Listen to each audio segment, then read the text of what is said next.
चंद्रपूर वेकुली अंतर्गत जे आहे सिन्हाळा, मसाळा आणि नवेगाव हे 3 गावं जे आहे त्याचं पुनर्वसन झालेलं आहे आणि त्या ठिकाणी जे आहे वेकुलीची जे आहे खदान जे आहे कोळसा खदान जे आहे त्याचं काम सुरू आहे। दरम्यानच्या काळात KVR जे कंपनी आहे तिथं जे काम करत आहे त्या KVR कंपनीच्या मॅनेजमेंटसोबत त्या प्रकल्पग्रस्त गाववासियांची बैठक झाली होती। त्यांनी सांगितलं होतं की आम्ही तुम्हाला जे आहे इथे आमची कंपनी जेव्हा सुरू होईल तेव्हा आम्ही काम देऊ, परंतु आज जे आहे गेले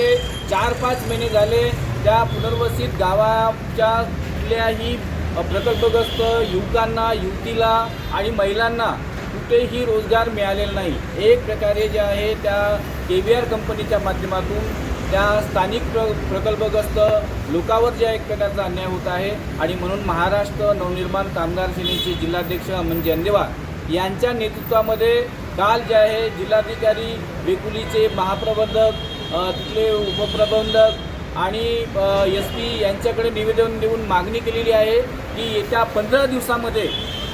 या KVR कंपनीने त्या तिन्ही गावाच्या प्रकल्पग्रस्त लोकांना रोजगार द्यावा आणि त्या संपूर्ण ज्या मागण्या त्यांच्या मान्य कराव्या, अन्यथा महाराष्ट्र नवनिर्माण सेनेतर्फे मनसे स्टाईल आंदोलन करण्यात येईल अशा प्रकारचा इशारा त्या निवेदनाच्या माध्यमातून दिला।